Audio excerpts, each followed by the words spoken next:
اللہ تعالیٰ نے انسانوں کی فطرت میں کچھ چیزوں کو ودیعت کر دیا ہے، اور وہ چیزیں انسانیت کی بقا کے لیے ضروری بھی ہے، اور انہی چیزوں کے اندر اللہ تعالیٰ نے آزمائش بھی رکھی ہے، یعنی ہمارا امتحان بھی رکھا ہے۔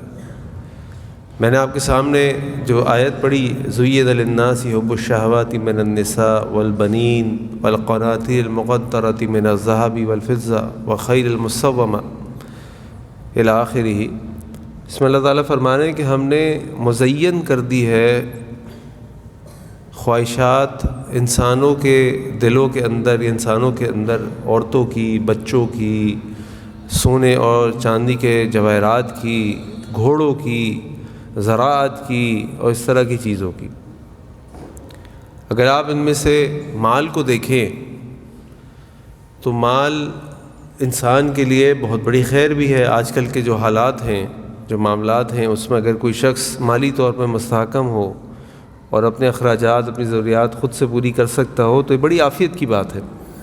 اس کو کسی کے آگے ہاتھ نہیں پھیلانا، اس کو کسی کے آگے مجبور نہیں ہونا، اور وہ اپنے خاندان کی، فیملی کی ساری ضروریات کو پورا کر لے، بہت بڑی عافیت ہے۔ یہ مال وہ چیز ہے جو جنت میں بھی جانے کا سبب بن سکتی ہے، جیسا کہ ہم نے دیکھا کہ حضرت عثمان غنی رضی اللہ عنہ، عبد الرحمن بن عوف رضی اللہ عنہ، کہ جب اللہ کے نبی صلی اللہ علیہ وسلم نے غزوہ تبوک کے موقع کے اوپر مسلمانوں کو اعلان کیا کہ بھئی جس کے پاس جو مال وہ دے سکتا ہے اللہ کے راستے میں دے، اس وقت ہمیں مال کی ضرورت ہے، ہمیں غزوہ تبوک کے لیے نکلنا ہے۔ حضرت عمر بن خطاب رضی اللہ عنہ اپنے گھر کا آدھا سامان لے کر آ گئے، ابوبکر صدیق رضی اللہ عنہ پورا سامان لے کر آ گئے، اور حضرت عثمان غنی رضی اللہ عنہ نے 960 اونٹ، گھوڑے، درہم، دینار اور بہت کچھ اللہ کے راستے میں خرچ کیا۔ اگر آپ وہ 960 اونٹوں کی قیمت لگا لیں تو آج ایک اونٹ جو ہے کتنے کا آتا ہے آپ کے علاقے میں؟ اونٹ 2 لاکھ کا، عام سا اونٹ 2 لاکھ کا، تو 10 اونٹ ہوئے 20 لاکھ کے، 100 اونٹ ہوئے 2 کروڑ کے، اور 960 اونٹ یا کہہ لیجیے 1000 اونٹ ہوئے 20 کروڑ کے، یعنی یوں لا کے 20 کروڑ روپے اللہ کے نبی خدمت میں رکھ دیے۔ لیں اللہ کے نبی صلی اللہ علیہ وسلم، یہ میری طرف سے بہت بڑی رقم ہے، یہ بہت بڑا دل چاہیے اس کے لیے۔ لیکن جو ہماری مطلب کی بات ہے وہ یہ کہ جب حضرت عثمان غنی رضی اللہ عنہ نے یہ مال اللہ کے راستے میں دیا تو اللہ کے نبی صلی اللہ علیہ وسلم نے فرمایا ما ترى عثمان ما عمل بعد اليوم، کہ آج کے دن کے بعد عثمان کو اس کا کوئی عمل نقصان نہیں دے گا، عثمان فی الجنہ، عثمان جنت میں۔ یہ مال ان کے جنت میں جانے کا سبب بن گیا، اور یہی مال ہماری بہت بڑی آزمائش بھی ہے۔ اس مال کی وجہ سے لوگ جہنم میں بھی جاتے ہیں، اس مال کی وجہ سے لوگ دنیا میں اپنا ایمان بھی بیچ دیتے ہیں، اس مال کی وجہ سے لوگ اپنے بھائی سے ملنا، اپنی بہن سے ملنا، اپنے رشتہ داروں سے ملنا بھی چھوڑ دیتے ہیں۔ اسی طرح اگر آپ اولاد کی محبت دیکھیں، اولاد بہت بڑی نعمت ہے، انسان کے لیے صدقہ جاریہ ہے۔ ایک انسان جب اس دنیا سے جاتا ہے تو اللہ کے نبی نے فرمایا صلی اللہ علیہ وسلم اذا مات الانسان انقطع عملہ، جب کوئی شخص مر جاتا ہے تو اس کے اعمال منقطع ہو جاتے ہیں، الا من 3، سوائے 3 چیزوں کے، صدقۃ جاریہ، ایک علم ينتفع به الناس، وہ علم جس سے دوسرے لوگ فائدہ اٹھا لیں، اور 3 ولد صالح يدعو له، نیک اولاد جو اس کے لیے دعا کرے۔ اور یہی اولاد کی تربیت اچھی نہ ہو، یہی اولاد نیک نہ ہو، تو یہی اولاد انسان کے جہنم میں جانے کا باعث بھی بن جاتی ہے۔ اللہ تعالیٰ نے اس اولاد کے لیے قرآن کریم فرمایا انما اموالکم واولادکم فتنہ یا ایھا الذین آمنوا لا تلھکم اموالکم ولا اولادکم عن ذکر اللہ، کہ یہ مال و اولاد تمہارے لیے آزمائش ہیں۔ اے ایمان والو، دیکھو ایسا نہ ہو کہ یہ تمہارے مال اور تمہاری اولاد تم کو ہلاکت میں ڈال دیں اور تمہیں اللہ کے راستے سے روک دیں، تمہیں مشغول کر دیں۔ بالکل اسی طریقے سے جو اللہ تعالیٰ نے جن سے مخالف، یعنی مرد کے لیے عورت کے اندر جو کشش رکھی ہے اور عورت کے لیے مرد کے اندر جو کشش رکھی ہے، وہ انسانیت کی بقا کے لیے بھی ضروری ہے، اور ساتھ ساتھ یہ ہمارے لیے بہت بڑی آزمائش بھی ہے۔ اگر ایک انسان اگر ایک مرد ایک عورت سے شادی نہ کرے، دونوں جو جنس ہیں آپس میں نکاح کا تعلق قائم نہ کریں اور اولاد نہ ہو، تو انسانیت کس طرح چلے گی؟ ضروری ہے. بلکہ اس نکاح کو، ہمارے جو فقہی معاملہ ہے، یہ نکاح جو ہے یہ مستحب ہے. نکاح کرنا مستحب ہے، پسندیدہ ہے. اللہ کے نبی صلی اللہ علیہ وسلم کا نکاح ہوا تھا، اور انبیاء کا نکاح ہوا تھا، صحابہ کا نکاح ہوا تھا. اس نکاح کی وجہ سے اولاد پیدا ہوتی ہے. وہ اولاد آپ اللہ کے راستے میں استعمال کر سکتے ہیں، ان کو اللہ کے دین کی سربلندی کے لیے خرچ کر سکتے ہیں. یہاں بھی ماشاءاللہ جو بچے بیٹھے ہیں، طالب علم بیٹھے ہیں یہاں، جن کی بھی اولاد ہیں، ان کے ماں باپ نے ان کو بھیجا قرآن کریم حفظ کرے، قرآن کریم کا معنی، ترجمہ، تفسیر سمجھے، احادیث مبارکہ کو سمجھے، اصول دین کو سمجھے، تاکہ پھر اللہ کے دین کو پھیلائے. لیکن یہی وہ جذبہ اگر غلط طریقے سے استعمال ہو تو وہ انسان کی تباہی کا باعث بن جاتا ہے. یعنی ہر وہ چیز جو اللہ تعالیٰ نے انسان کی فطرت میں رکھی ہے، وہ انسان کی بقا کے لیے بھی ضروری ہے، اور اگر اس کو اس راستے، اس طریقے سے نہ استعمال کیا جائے جو اللہ نے بتائے ہیں یا دین نے بتائے ہیں، تو پھر اس میں تباہی بربادی ہے، انسانیت کی بھی اور اس انسان کی بھی جو اس غلطی کا مرتکب ہوگا. تو میں آپ کے سامنے جو بات رکھوں گا وہ میں رکھوں گا اسی حیا کے بارے میں، اور مخالف جنس کے ساتھ جو انسان کے اندر کشش ہے اس کے بارے میں. کیونکہ اس وقت جن حالات اور معاملات کے اندر ہم رہ رہے ہیں، اس وقت ہمارے لیے بہت بڑا ایک مسئلہ بے حیائی، فحاشی، یہ چیزیں ہیں. یہ موبائل جو بہت بڑی سہولت کا باعث ہے، اس موبائل سے شاید یہ لائیو پروگرام جا رہا ہے، اس موبائل سے ریکارڈنگ ہو رہی ہے، پھر اس موبائل سے ساری دنیا کے لوگ کسی بھی چیز کو دیکھ سکتے ہیں. اسی موبائل کے اندر آپ قرآن کریم کی تلاوت بھی سن سکتے ہیں، آپ قرآن کریم کے دروس بھی سن سکتے ہیں، اور اسی موبائل کے اندر معاذ اللہ اللہ تعالیٰ ہم سب کی حفاظت فرمائے، آپ ہر قسم کی بے حیائی فحاشی بھی دیکھ سکتے ہیں. تو انسان، اور آج اللہ تعالیٰ رحم فرمائے، یہ بے حیائی اور فحاشی جو ہے وہ دنیا کا کلچر بن چکی ہے. اور جو شخص اس بے حیائی فحاشی میں جتنا آگے ہوتا ہے، دنیا کہتی ہے جی یہ اتنا ہی پر اعتماد شخص ہے، یہ بڑا بولڈ آدمی ہے،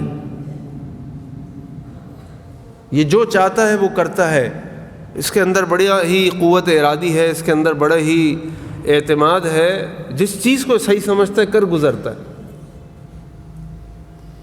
جبکہ یہ کانسیپٹ صحیح نہیں ہے، یہ سوچ صحیح نہیں ہے. بحیثیت مسلمان ہمارا عقیدہ یہ ہے کہ جو طریقہ ہر چیز کے لیے اللہ رب العزت نے اپنے دین کے ذریعے ہمیں سکھایا اور بتایا، وہی طریقہ صحیح ہے. تو اسی لیے ہمارے دین نے ہمیں اس بات کی تعلیم دی کہ انسان عفاف، اپنے آپ کو بے حیائی فحاشی سے بچانے کی کوشش کرے، اور شرم و حیا کی اہمیت کو سمجھے اور شرم و حیا کو اپنائے. کیونکہ عربی میں اس حیا، یہ جو لفظ حیا یہ نکلا ہے الحیاء من الحیات، زندگی سے. انسان کے پاس حیا ہے تو وہ زندہ ہے، انسان کے پاس حیا نہیں ہے تو وہ زندہ نہیں ہے. اگر آپ اپنے دین اسلام کی طرف دیکھیں تو اللہ کے نبی نے فرمایا صلی اللہ علیہ وسلم، ان لکل دین خلق، ہر دین کے اندر ایک خلق ہے. وخلق الاسلامی الحیاء، اور اسلام کا جو خلق ہے، اخلاق ہیں، جو اسلام کا ایک خاصیت ہے وہ حیا ہے. اگر کسی شخص میں حیا نہ ہو تو پھر اس کا اسلام خطرے میں ہے. اس لیے اللہ کے نبی صلی اللہ علیہ وسلم نے ایک مقام پر فرمایا، ان مما ادرک الناس من کلام نبوت الاولی، بے شک وہ چیز جو انسانوں تک پچھلے انبیاء کے کلام میں سے پہنچی وہ یہ ہے کہ اذا لم تستحیی، اگر تم حیا نہیں کرتے، فاصنع ما شئت، جو چاہے کرو، پھر تم آزاد ہو. اگر تم مسلمان ہو تو یاد رکھو کہ ایک مسلمان کی جو خاصیت ہے وہ حیا ہے. وہ حیا اللہ سے بھی ہے، وہ حیا اللہ کے بندوں سے بھی ہے، اور وہ حیا انسان کی اپنی ذات سے بھی ہے. تو ہمارے دین کی جو خاصیت ہے اور ایک مسلمان کا جو کردار ہے وہ حیا کے بغیر کردار ہے ہی نہیں. اور اس حیا کو اس لیے ہم سمجھیں کہ یہ حیا وہ چیز ہے جو انسان کو جنت میں لے جانے کا باعث ہے. الحیاء من الایمان والایمان فی الجنہ. حیا ایمان سے ہے اور ایمان انسان کو جنت میں لے جاتا ہے.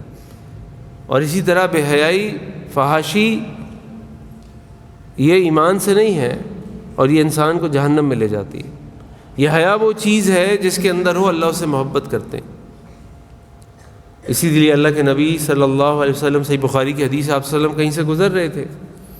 آپ صلی اللہ علیہ وسلم دیکھا کہ ایک شخص جو اپنے بھائی کو ڈانٹ رہا ہے کہ تم بڑے حیا کرتے ہو، ہر جگہ خاموش رہتے ہو، کسی سے کوئی بات نہیں کرتے اور ایسے اور ایسے. تو اللہ کے نبی صلی اللہ علیہ وسلم نے صحابی کو روکا، دعہ، چھوڑ دو اس کو، فإن الحیاء من الایمان، حیا ایمان میں سے ہے. لیکن اس حیا کو قائم رکھنے کے لیے ہمیں بے حیائی سے بچنے کی ضرورت ہے. اور بے حیائی سے بچنے کی تعلیم ہمارے دین نے ہم کو دی، اور اس کو کہتے ہیں عفاف. اور اس عفاف کو حاصل کرنے کا جو طریقہ ہے، اب دیکھیں نا، میں آپ کے سامنے ایک مثال رکھتا ہوں.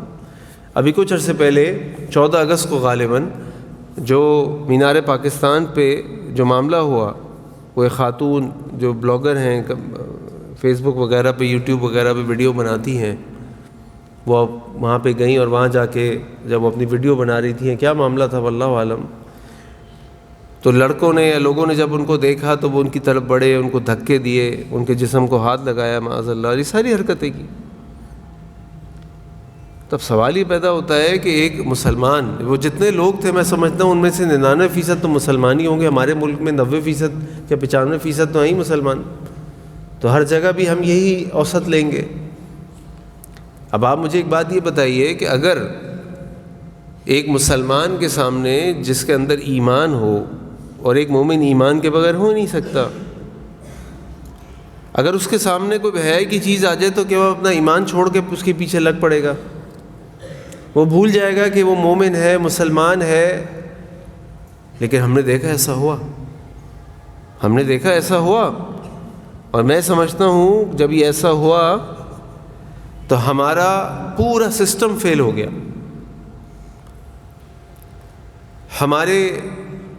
یہ میں خود اس کرسی پہ بیٹھا ہوں اور آپ کو بول رہا ہوں کہ میں سمجھتا ہوں کہ ہم علماء، خطبہ، مدرسین فیل ہو گئے. ہم اتنے عرصے سے خطبات دے رہے ہیں، ہر جمعے کو دروس دے رہے ہیں، پڑھا رہے ہیں، لیکن اس کے باوجود 500 کا مجمع ہم نہیں سنبھال سکے کہ جن کو یہ حیا آتی ہو کہ اگر ان کے سامنے کوئی بے حیائی کی چیز آئے گی تو وہ وہاں سے ہٹ جائیں گے یا نگاہیں نیچی کر لیں گے، بچ جائیں گے. فیل ہو گئے، ہم تربیت نہیں کر سکے. ہمارے والدین فیل ہو گئے، وہ ایسی اولاد پیدا نہیں کر سکے، ایسی اولاد کی تربیت نہیں کر سکے کہ جن کے سامنے بیٹے کا نام تو عبداللہ رکھا تھا، عبد الرحمن رکھا تھا، معاذ رکھا تھا، ابو بکر، عمر، عثمان رکھا تھا. لیکن جب وہ ابو بکر، عثمان، علی کے سامنے بے حیائی وہ عورت آئی تو وہ بھول گیا کہ وہ کس ماں باپ کی اولاد ہے، کس خاندان کا چشم و چراغ ہے. اس کا نام عبداللہ، عبد الرحمن ہے. ہوں گے نا یقیناً 500 لوگوں میں کوئی تو عبداللہ، عبد الرحمن ہوگا. کسی کے نام کے آگے پیچھے محمد لگا ہوگا. ہمارے اسکول فیل ہو گئے. جو دعویٰ کرتے ہیں جی بڑے ہم ماڈریٹ اسکول ہیں، ہمیں بڑی تہذیب ہم سکھاتے ہیں، یہ کرتے ہیں وہ کرتے ہیں، کسی اسکول کالج کے بچے ہوں گے، مجھے یقین ہے انشاءاللہ مدرسے کے بچے وہ نہیں ہوں گے، لیکن بہرحال امت کے بچے تو ہیں. وہ امت جمعہ پڑھنے تو آتی ہے، میری ذمہ داری تو ہے ان کی تربیت کرنا.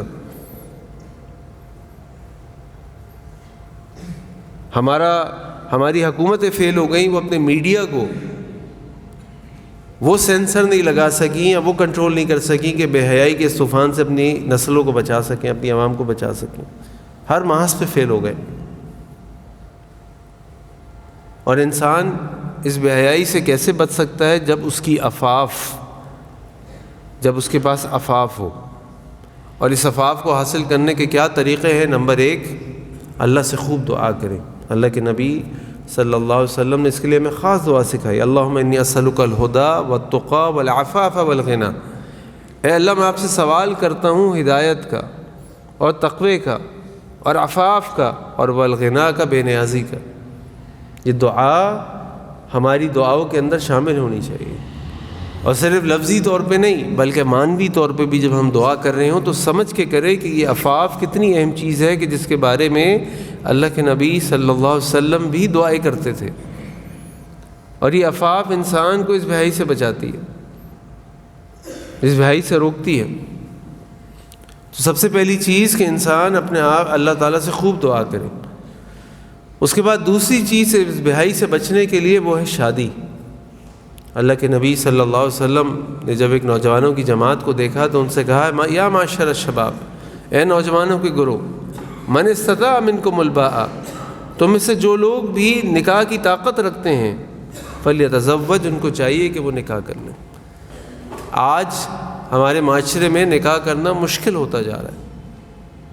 سب سے پہلے تو نکاح کے لوازمات اتنے ہو گئے ہیں اور اس کی رسومات اتنی ہو گئی ہیں کہ زنا آسان ہے، نکاح مشکل ہے، زنا سستا ہے، نکاح مہنگا ہے۔ یہاں جو ہمارے بزرگ بیٹھے ہیں، جو وہ لوگ بیٹھے ہیں جو اپنے بچوں کی شادیاں کرنی ہیں، اور جو نوجوان بیٹھے ہیں جنہوں نے شادیاں کرنی ہیں، وہ اس بات کا خیال کریں، تھوڑا سا آگے کا سوچیں کہ جب اپنے بچوں کی شادیاں کرتے ہیں تو اس کو آسان بنائیں، کم سے کم تقریبات پہ خرچ کریں۔ اپنا آپ خرچہ اٹھا سکتے ہیں، عوام نہیں اٹھا سکتی، لیکن آپ کو دیکھ کے عوام اور آپ کی برادری کے لوگ وہ کام کر رہے ہوتے ہیں۔ تو ان رسومات کو کم کریں، لوازمات کو کم کریں، مجبوریوں کو کم کریں کہ یہ کرنا پڑے گا، یہ دینا پڑے گا، یہ لینا پڑے گا۔ پھر میرے پاس کئی نوجوان آتے ہیں اور کہتے ہیں کہ جی ہمارے بابا ہماری شادی نہیں کر رہے، ہم کہتے تھے شادی کر دو، نہیں جی بعد میں کریں گے، شادی کر دو بعد میں کریں گے، پہلے بہن کی شادی ہو جائے پھر بھائی کی شادی ہو جائے۔ ارے بھائی جس کی ہو سکتی ہے اس کی تو کر دو۔ وہ بالغ ہو گیا اور بلوغت کی عمر آپ کو پتہ ہے جو حد ہے وہ 15 سال ہے، جو میکسیمم حد ہے، اس سے پہلے بھی کچھ شخص بالغ ہو سکتا ہے۔ جو بہائی فحاشی کا طوفان ہے اس کو کہاں سنبھالیں گے، کیسے سنبھالیں گے؟ تو اپنی اولادوں کی شادیاں جلدی کریں، آسان شادیاں کریں۔ اسی طرح اولادیں ہیں، آج سب کو اپنے کیریئر کی فکر ہے کہ جی ہم یہ اتنا پڑھ لیں تو کریں گے، اتنی بڑی نوکری ہو جائے تو کریں گے، اتنا کمانے لگیں تو کریں گے۔ تو جہاں اللہ تعالیٰ آپ کے لیے نکاح کے اسباب پیدا کر دے، نکاح کر لیں، نکاح کر لیں۔ بس یہ کہ جو جس کا بھی نکاح کیا جا رہا ہے وہ اس قابل ہو کہ وہ اپنی بیوی کو یا شوہر کو سنبھال لے، اس کے احساسات، اس کے خیالات کو سمجھ لے اور ایک توازن قائم کر سکے اپنی زندگی کے اندر، اس کے اندر سمجھ بوجھو۔ اللہ کے نبی نے فرمایا صلی اللہ علیہ وسلم کہ من استطاع منکم الباء فلیتزوج، جو تم میں سے نکاح کی طاقت رکھتے ہیں ان کو چاہیے کہ نکاح کر لیں۔ فإنہ اغض للبصر، کیونکہ اس نکاح کے ہونے سے انسان کی نگاہیں جھک جاتی ہیں، وأحسن للفرج، اور شرمگاہ کی وہ حفاظت کر لیتا ہے۔ فإن لم یستطع، اور اگر او فإن لم تستطع، اگر تم اس کی استطاعت نہیں رکھتے، فعلیہ بالصوم، تو تم پر روزے ہیں، تو پھر روزے رکھنے چاہیے۔ انسان کو اپنی عفاف کی حفاظت کرنی ہے، اس کو اپنے آپ کو بےحیائی سے بچانا ہے، اس کو اس جنسی جذبے کو کم کرنا ہے جو ظاہری بات ہے ایک عمر کے بعد اس کے اندر پیدا ہوتا ہے۔ اور اللہ کے نبی صلی اللہ علیہ وسلم فرمایا فإن لہ وجاء، کیونکہ اس کے اندر ایک ایسی خصوصیت ہے، روزے کے اندر کمزوری ہے کہ انسان کا جو جسم ہے اس کا کنٹرول کمزور ہو جاتا ہے، جو روح ہے اس کا کنٹرول بڑھ جاتا ہے، اس کی طاقت بڑھ جاتی ہے۔ جب جسم کی طاقت کمزور ہو جاتی ہے تو پھر انسان کے اندر یہ خواہش کم ہو جاتی ہے۔ نمبر 4، اچھی صحبت اختیار کریں۔ کن لوگوں کے ساتھ اٹھ رہے ہیں، کن لوگوں کے ساتھ بیٹھ رہے ہیں، آپ کے دوست کون ہیں۔ اللہ کے نبی صلی اللہ علیہ وسلم فرمایا المرء علی دین خلیلہ، ہر شخص اپنے دوست کے دین پر ہوتا ہے۔ اور خلیل کون ہوتا ہے؟ خلیل ایسے ہوتا ہے انسان کے ساتھ، وضو میں ہم خلال کرتے ہیں نا اپنی انگلیوں کا، یہ خلیل ہے، جس کے ساتھ آپ اپنی دل کا حال اس کو بتاتے ہیں، اپنا دل کا حال اس کو سناتے ہیں، وہ آپ کو دل کا حال آپ کو سناتا ہے، اپنی مجبوریاں پریشانیاں اس کو بتاتے ہیں، اس سے کہتے ہیں یار بتا کیا کروں، پھنس گیا یہاں پہ، سمجھ نہیں آ رہا، اور وہ آپ کو بتاتا ہے تو یہ کر لے، تو یہ کر لے، تو یہ کر لے، اسی طرح آپ اس کو بتاتے ہیں۔ تو انسان کے دوست ہوتے ہیں جو اس کے کردار پر اثر انداز ہوتے ہیں۔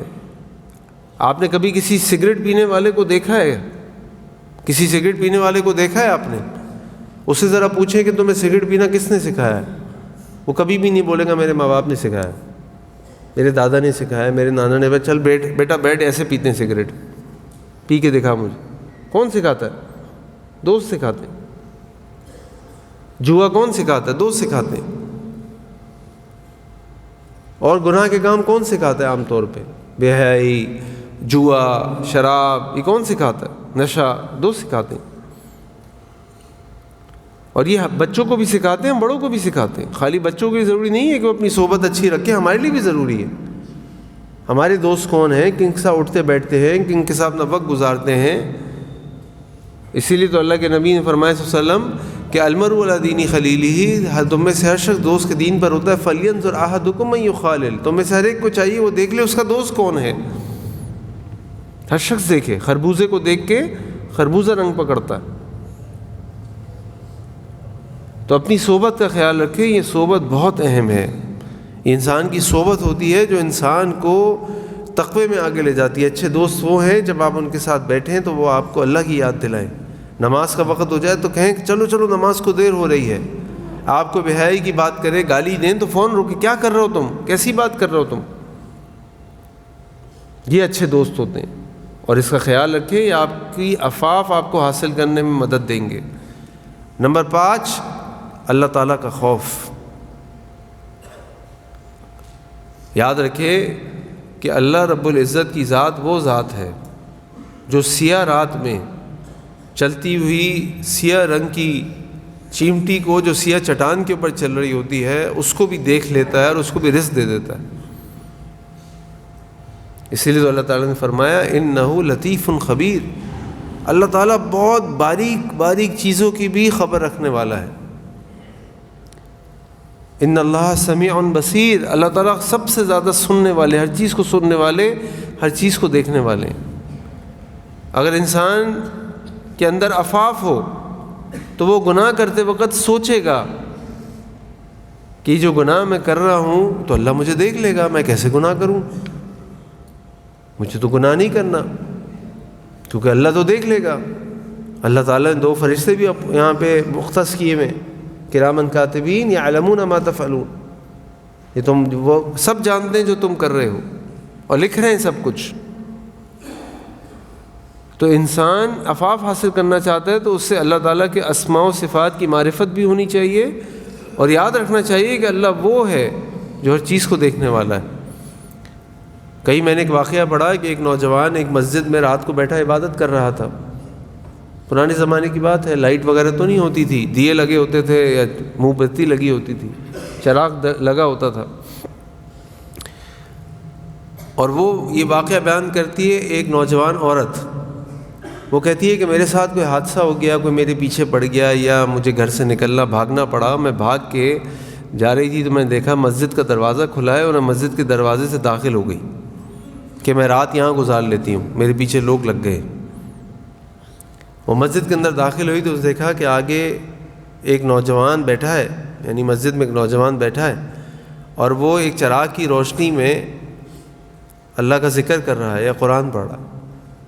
جب لڑکی داخل ہوئی، نوجوان لڑکی، تو اس نوجوان نے، لڑکے نے مڑ کے دیکھا، اس نے دیکھا ایک لڑکی بیٹھی ہوئی ہے لیکن وہ اپنے ذکر میں، اپنے تلاوت میں لگا۔ وہ لڑکی کہتی ہے کہ میں رات بھر دیکھتی رہی، ہر تھوڑی دیر کے بعد وہ لڑکا اپنا ہاتھ دیے کے اوپر رکھتا اور پھر ہٹا لیتا، پھر دیے کے اوپر رکھتا پھر ہٹا لیتا، لیکن میری طرف اس نے مڑ کے نہیں دیکھا۔ صبح ہو گئی، لوگ آ گئے، پھر میں نے اس سے پوچھا، میں اس کے پاس گئی کہ بھائی یہ کیا معاملہ تھا، تم بار بار چراغ کے اوپر ہاتھ رکھتے اور ہٹا لیتے؟ تو اس نوجوان لڑکے نے کہا کہ جب تم مسجد میں داخل ہوئی تو میں نے تم کو دیکھا، اور جب میں ذکر کر رہا تھا، تلاوت کر رہا تھا، شیطان مجھے بار بار یہ خیال ڈال رہا تھا بڑی خوبصورت لڑکی ہے، اس کی طرف دیکھ تو لو، تو اور میں یہ سوچ رہا تھا کہ میں اس کی طرف دیکھ تو لوں، لیکن مجھے پتہ ہے کہ اللہ تعالیٰ نے مجھے اپنی نگاہوں کو نیچی کرنے کا حکم دیا ہے،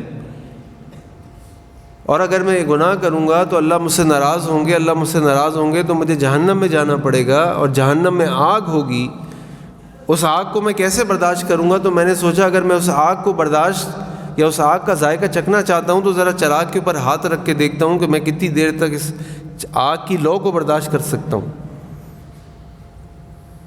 تو میں ہاتھ رکھتا، آگ کی لو مجھ سے برداشت نہیں ہوتی، میں ہاتھ اٹھا لیتا اور ہٹا لیتا، اور میں سوچتا کہ نہیں میں جہنم کی آگ برداشت نہیں کر سکتا، کیونکہ جہنم کی آگ میں لو نہیں لگے گی آپ کو، آپ پیچھے نہیں ہٹ سکتے۔ اللہ تعالیٰ ہم سب کی حفاظت فرمائے، اللہ تعالیٰ ہم سب کو جہنم سے بچائے۔ ہمیں جہنم کی آگ میں ڈال دیا جائے گا اگر ہم گنہگار ہوں گے، تو ہمیں جہنم کی آگ میں ڈالا جائے گا، ہم نے گناہوں کے بقدر سزا اٹھائیں گے۔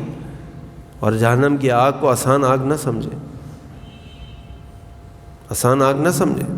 اس دنیا کی آگ کی لو کو ہم برداشت نہیں کر سکتے، اس جہنم کی آگ میں کیسے جائیں گے جو دنیا کی آگ سے 70 گنا زیادہ شدید ہوگی۔ اللہ تعالیٰ ہم سب کی حفاظت فرمائے۔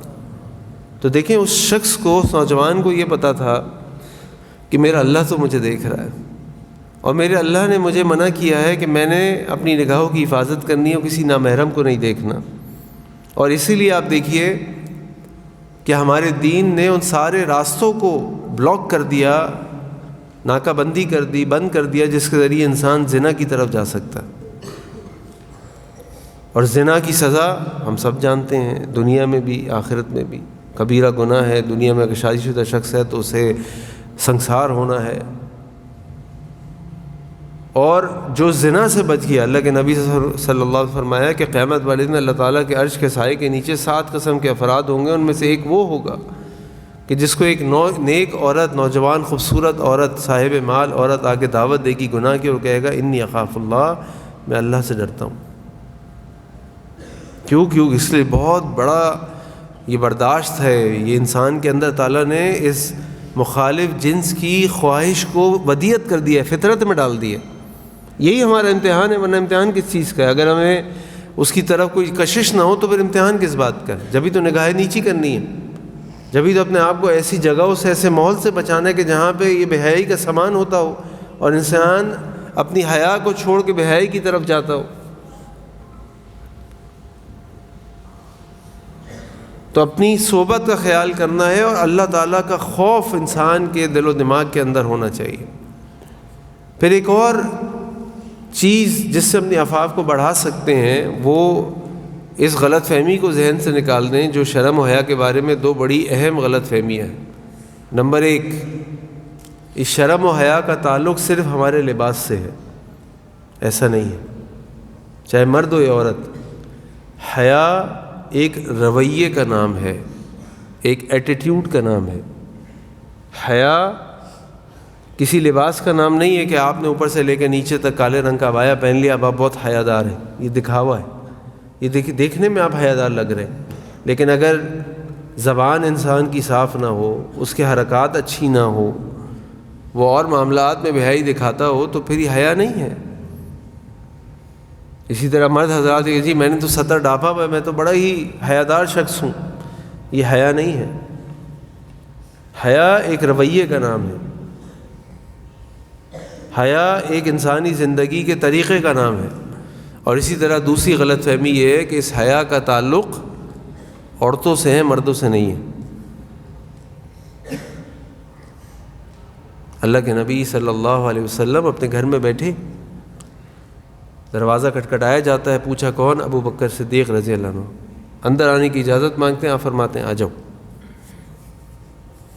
اس کے بعد دوبارہ دروازہ کھٹکھٹایا جاتا ہے، کون؟ عمر۔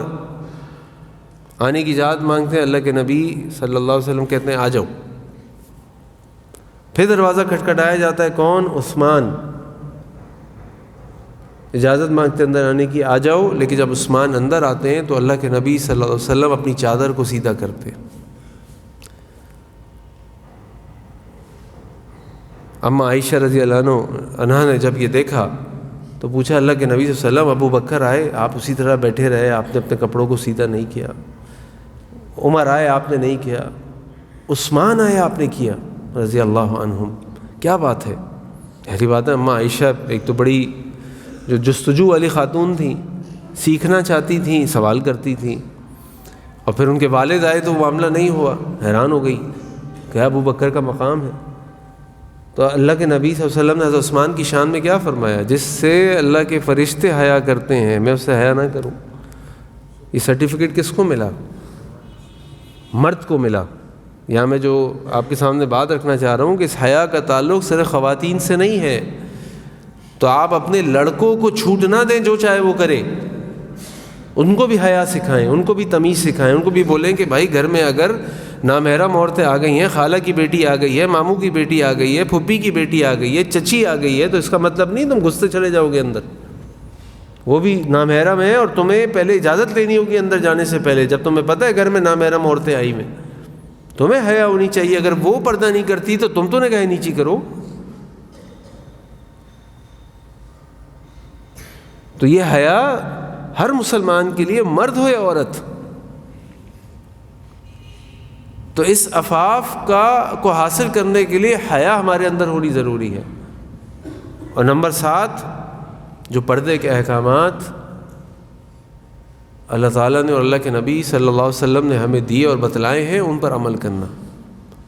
اور ان پر عمل کرنا کیا ہے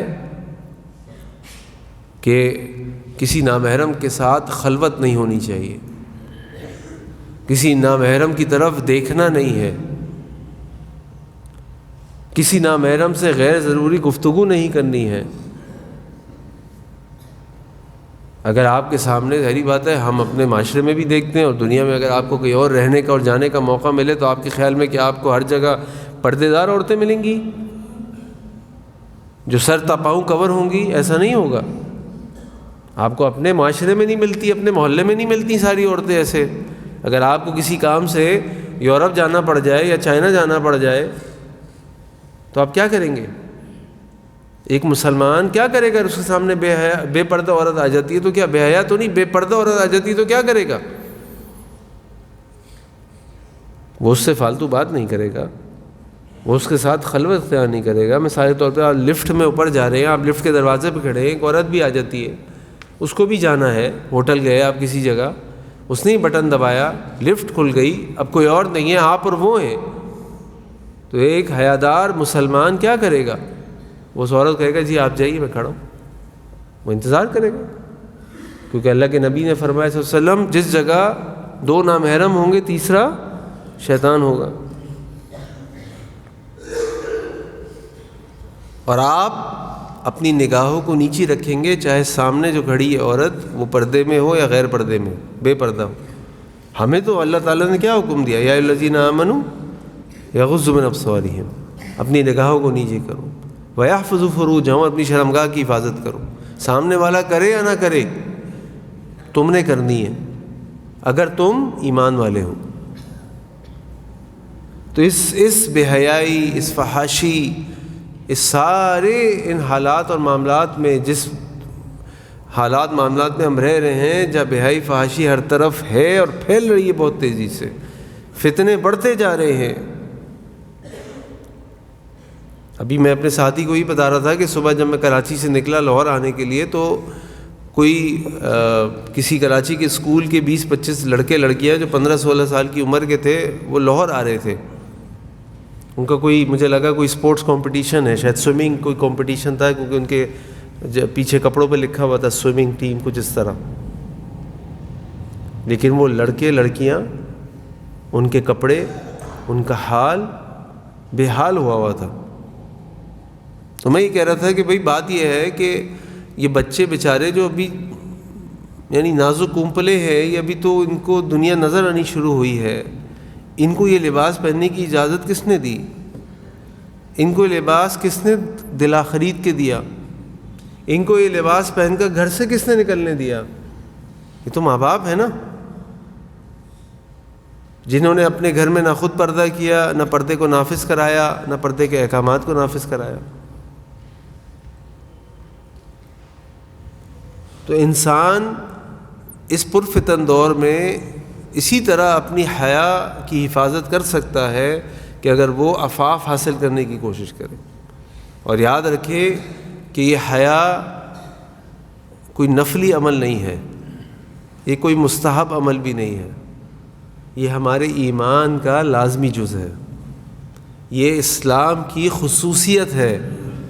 اگر آپ دیکھنا چاہتے ہیں کچھ اچھا مسلمان ہے تو لازماً اس کے اندر حیا ہونی چاہیے. اگر اس کے اندر حیا نہیں ہے تو پھر وہ اچھا مسلمان نہیں ہے. اس کا معنی یہ نہیں آپ سرٹیفکیٹ دینا شروع کر دیں، سرٹیفکیٹ اپنے لیے رکھیں، دوسروں کو چانس دیں، لیکن یہ حیا ایک مسلمان کے اوپر فرض ہے اور ہر مسلمان کے لیے لازم ہے، اور اس حیا کو انسان کو حاصل کرنے کے لیے عفاف کی کوشش کرنی چاہیے، اور عفاف حاصل کرنے کے لیے میں نے آپ کو کچھ طریقے بتائیں جو میں آپ کے سامنے رکھ کے اپنی بات کو ختم کرتا ہوں۔ نمبر 1، انسان اللہ تعالیٰ سے دعا کرے، اور اس کے لیے خاص دعا اللہم انی اسألک الہدی والتقی والعفاف والغنی۔